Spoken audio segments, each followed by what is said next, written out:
The tall Apachean warriors stood like a row of living mountains in front of Milan's home. Their shadows stretched across the dry ground as the early morning sun rose slowly behind them. Milan felt small, but he kept his feet still.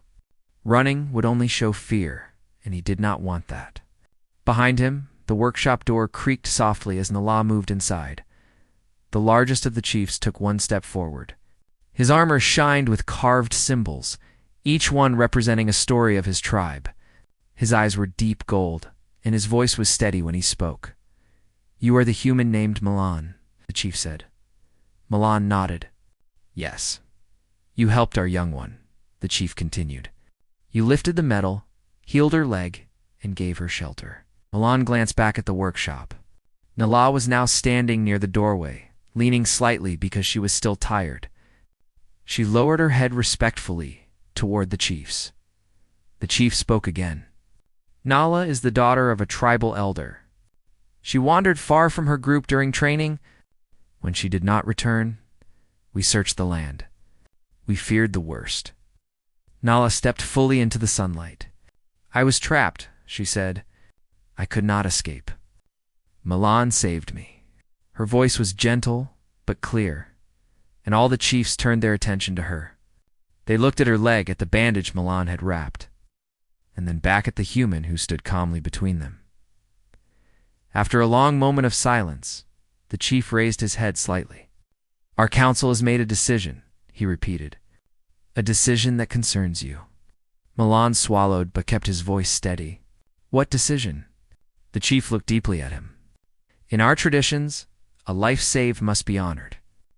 When someone protects a young member of our tribe, they earn a bond of trust. This bond cannot be ignored. It must be recognized." Milan tried to understand. He did not know much about Apachean customs.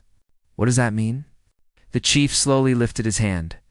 In his large palm he held a stone symbol carved with glowing lines. He lowered it toward Milan so the human could see it clearly. "It means," the chief said, "that you are now a friend of our people. From this day onward, the Apacheans will protect you as one of their own." Milan blinked in surprise. He had expected something serious, maybe even dangerous, but this was something he never imagined. Nala looked relieved, and her shoulders relaxed. Another chief stepped forward. He was older, with silver marks on his armor. "However," he added, "a friend of the Apacheans carries responsibility. You have shown courage, and your skills are unique. We do not extend this honor lightly." Milan nodded slowly. "I understand." The older chief pointed his staff toward the plains. "There is something we need help with. A large energy beacon stands far from here. It has not worked for many months. We tried repairing it, but our tools are too large, and our hands are not made for small circuits. We believe you can fix it." Milan took a breath. A task? A test? Maybe both. But he was not afraid of machines. "I can try," he said. The chiefs exchanged approving looks. Nala stepped closer to him, her large shadow falling over his small frame. "I will go with you," she said. "You helped me. Now I help you." Milan gave her a small smile. "I'd be happy for the company." The chief nodded. "Then we will wait here. Return when the beacon shines again." Milan gathered his tools and climbed into his small transport vehicle. Nala walked beside it, matching her steps with the slow hum of the engine. Together, they headed out into the open plains. The sun rose higher as they traveled. The land was wide and empty, covered with red soil, scattered rocks, and tall metal poles from old mining fields. After some time, the beacon tower came into view. It was huge, nearly as tall as the Apacheans themselves, and shaped like a long pillar with glowing rings around the top. But right now, it was dark and silent. Milan parked the transport. Nala stood guard, watching every direction in case a wild beast or rogue scavenger appeared.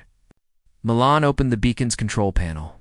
Inside, the circuits were dusty, broken, and burned from old storms. He wiped his forehead and started working. He replaced old wires, repaired the power core, and cleaned the connection plates. Time passed slowly. Nala sat nearby, humming softly in her deep voice, helping him stay calm. "You work with patience," she said. "Your hands move fast, but your mind stays steady. That's the only way things get fixed, Milan replied with a smile. After many long minutes, he tightened the final bolt. Try now, he said to himself. He pressed the reset switch. For a moment, nothing happened. Then the beacon core flickered. A faint spark moved across the circuits. The rings on the tower glowed softly at first, then brighter, until a strong blue light shot into the sky like a glowing column. Milan stepped back and exhaled. It works. Nala smiled widely, showing her joy through her shining golden eyes. You did it, Milan. They turned around to see the chiefs watching from a distance. The moment they saw the beacon light, they raised their staffs in respect. The largest chief stepped forward and approached Milan. You have succeeded, he said. You fixed what our hands could not. This is why we call humans clever. You see solutions where others see problems. Milan looked down for a moment, embarrassed by the praise. But the chief continued. You are now a trusted companion of our tribe. This will not change. From today, no Apachean will harm you or your people. You have our respect. Nala stepped closer to the chief. Milan should not stand alone, she said firmly. He helped me, and he worked bravely with us. I want to visit him often. I want to learn more about humans. The chiefs looked at her, then at Milan. They exchanged quiet nods. The older chief spoke. If that is your wish, Nala, then it shall be allowed. Milan, you may welcome her into your home whenever you want. She will come in peace. Milan felt warmth rise in his chest. He nodded politely. She is welcome any time. Nala smiled again, her expression bright and full of relief. The chiefs placed the carved stone symbol into Milan's hands. It was warm, as if holding the breath of their tribe. Milan looked at it carefully. The glowing lines were not random. They formed a pattern of unity. This is your sign of friendship, the chief said. If you ever need us, raise it to the sky. We will come. Milan held the stone tightly. Thank you, he said. The chiefs began their long walk back to their land. Their footsteps shook the ground, but now the sound felt comforting instead of frightening. They trusted him, and he trusted them. Nala stayed behind. Milan, she said softly. Before yesterday, I thought humans saw us only as giants, but you saw me as someone who needed help. That changed everything. I didn't do anything special, he said quietly. I just did what felt right. That is what makes it special, she replied. They walked back toward Milan's home together. The sky was bright, and the beacon light shined behind them like a tall star. When they reached his home, Nala sat beside the workshop again, but this time with a happy expression. I want to learn about building machines, she said, and I want to know more about your world. Milan looked at her with a warm smile. Then we can teach each other, he said. You can show me your traditions, and I can teach you everything I know. Nala nodded. Yes, that is a good exchange. The day passed peacefully. Milan showed her simple tools, and she watched with great interest. She asked questions, and he answered them patiently. When afternoon turned to evening, Nala stood up slowly. I should return to my tribe for now, she said, but I will come back soon. You are not alone anymore, Milan. You're always welcome here, he replied. Before she left, she looked at him one last time and said thank you for saving me. Then she walked away, her large footsteps steady but gentle. Milan watched her until she disappeared into the horizon. His life had changed in one night. He was no longer just a quiet engineer living at the edge of the colony. He was now a trusted companion of a powerful alien tribe. He had a new friend, someone he'd never expected to meet, and deep inside he knew this was only the beginning of something bigger. The world felt wider, brighter, and full of new possibilities as the sun set. Milan lifted the carved stone symbol and watched it glow softly in his hand. He smiled to himself. He had saved a giant Apachean girl, but in many ways, she had changed his life just as much as he changed hers. The desert world of Red Mesa was quiet that afternoon. The sun was large and orange in the sky, sending long shadows across the sand.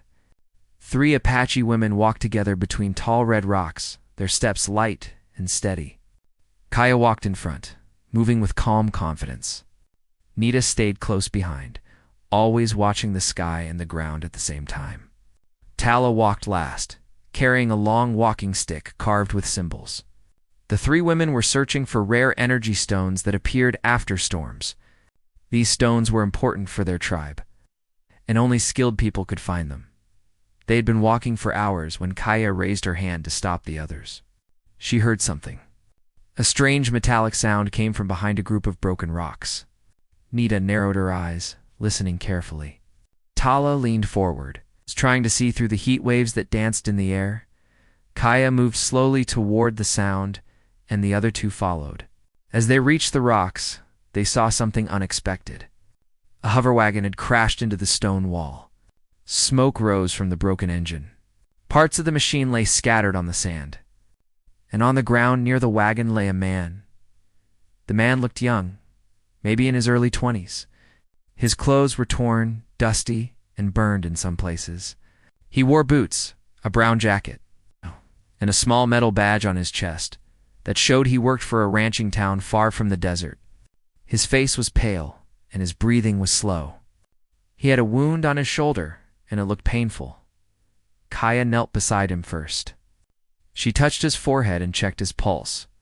The man opened his eyes a little and saw her, but he looked confused. He tried to speak, but no words came out, only a weak breath. Nita looked around the area carefully. She saw no tracks, except for the destruction around the wagon. The raiders who attacked him must have already left. Tala placed her hand gently on the man's arm and felt the warmth of his skin. He was still alive, but he needed help quickly. Kaya said they could not leave him there. The desert sun was too strong, and his wound was too deep. The three women lifted him carefully. He was heavy, but they supported each other with practiced skill. Together, carried him through the long stretch of land until they reached their desert shelter built inside a cave. The shelter was small, but safe. Cool air filled the cave, and dried herbs hung from the walls. Kaya laid the man on a mat while Tala brought water and clean cloth. Nita checked the entrance and made sure no one had followed them. Kaya cleaned the wound with water. The man winced but did not resist. Tala crushed healing herbs and pressed them against his shoulder. The man let out a slow breath. When Kaya finished tying the bandage, he finally spoke in a weak voice. "My name, Rio." His voice was soft, but the women understood. Kaya nodded and told him he was safe now. Rio looked at them with tired eyes. He had never seen Apache women up close before. He lived in a ranch town where people rarely walked into tribal lands, but he could feel their kindness, and he trusted them immediately. Rio drank water slowly. Kaya asked what happened. Rio explained with difficulty. He worked at a ranch that raised energy cattle, creatures made of living energy shaped like large animals. He had been transporting a group of them when raiders attacked. They wanted the cattle and the power stored inside them. Rio tried to escape, but they shot at his wagon. The crash threw him out, and the raiders left him for dead. Kaya listened carefully. Tala looked concerned. Nita's expression hardened. Raiders were dangerous, and if they were near tribal land, everyone needed to be warned. Rio tried to sit, but Kaya gently pushed him back down, telling him he needed rest. Rio smiled weakly. He was grateful, but he felt guilty that he had become a burden to them. Night came quickly in the desert. The three women made a small fire inside the cave. Tala cooked a simple meal. Rio watched them, observing how smoothly they worked together. He wondered how long they had lived this way, following traditions that were older than the ranch towns themselves. The next morning, Kaya and Nita stepped outside to gather more water. Tala stayed behind to watch over Rio. She talked to him softly, telling stories about their land. Rio listened with interest. Their culture was more peaceful and wise than he expected. He felt safe with them, even though everything in his life had fallen apart. When Kaya and Nita returned, they brought news. A scout from their tribe had passed nearby and said the elder wanted to speak to them. They needed to explain why they brought an outsider home and what danger followed him. Tala helped Rio stand. His wound was still painful, but he could walk slowly. Kaya walked on his right side and Nita on his left. He felt supported by all three. That gave him strength. Their tribe lived between tall cliffs with colored patterns carved by wind. People welcomed the three women, but they looked at Rio with curiosity. Outsiders did not enter the village often. Children whispered to each other as they watched him. The elder, a wise old woman with deep lines on her face, sat on a raised stone. She listened silently as Kaya explained how they found Rio and why they rescued him. Rio bowed respectfully to the elder. He told her everything he remembered about the raiders and warned that they might come again. The elder nodded slowly. She looked at the three women and then at Rio. After a long pause, she spoke about an old tradition. Long ago, when the planet was still new, the tribe made a rule for situations like this. If three women saved a stranger's life together, they became responsible for his future. The rule was made to protect the rescued and make sure they would not be left alone or harmed. Rio was surprised. He did not expect anything like that. Kaya, Nita, and Tala exchanged glances. They had heard about the tradition before. They'd never imagined it would apply to them. The elder told them that Rio must stay with them until the tribe decided his path. He was not forced into anything. The tradition meant care, not ownership. It meant trust, not control. But he could not leave until the danger was gone. Rio agreed without hesitation. He felt safer with them than he had felt in many months. He thanked the elder. She nodded and told him he was welcome in their village as long as he respected their customs. Kaya, Nita, and Tala guided Rio through the village. People offered him food and blankets. Children followed him around, laughing and curious about the outsider who survived the desert. Days passed, and Rio began to recover little by little. Kaya taught him how to move without hurting his shoulder. Nita showed him how to recognize footsteps on sand. Tala told him the stories behind the stars that appeared at night. Rio shared his own knowledge too. He taught them how ranch tools worked and how energy cattle grazed on electric plants that grew under the soil. The four of them grew close with every passing day. Rio admired their strength and kindness. They admired his honesty, his courage, and the way he respected their land. They had saved him, but he also helped them understand the world beyond the cliffs. But danger was not far away. One evening, when the sun was setting and the sky turned deep red, Nita climbed to a high rock to look over the land. She saw something moving on the horizon. Small lights floated in the air. She recognized them at once, Raider Scout drones. Nita returned to the village quickly. She told Kayatala and Rio what she saw. The raiders were searching for him. They were getting closer to tribal territory. Rio felt a strong wave of guilt. He wished he could fight alone and keep the tribe safe. But he was still weak. Kaya placed a hand on his shoulder and told him he was not alone anymore. The tribe stood together in everything. Tala agreed, reminding him that the desert protected those who respected it. Nita prepared her bow and checked her arrows. Her eyes sharp and serious. The four of them stood outside, looking at the distant lights moving slowly closer. The wind carried a faint metallic sound. The raiders were coming. An emergency council was called. The elder asked the three women and Rio to stand before everyone. The old tradition was brought up again. The three women had saved his life together. And now the tribe had to decide if Rio became a guest only or someone who stayed under their protection in a deeper way. Before anyone could speak, the sound of drones grew louder. The tribe fell silent. Everyone looked toward the desert. The danger was real, and time was running out. Rio stepped forward and told the tribe that he would help defend them, even if his body was weak. He would not let the raiders harm anyone. Kaya, Nita, and Tala stood beside him, showing they believed him. The elder looked at the four of them, her expression serious and calm. The council would decide soon. But the first threat was already here. The first drone appeared at the edge of the cliffs, glowing in the dim light. The tribe watched in silent tension, knowing that this was only the beginning. The raiders were close, and Rio's past danger had become their present challenge. Part 1 ends with Kaya, Nita, Tala, and Rio preparing to face the threat together. All for standing as one while the shadows of the raiders spread across the desert.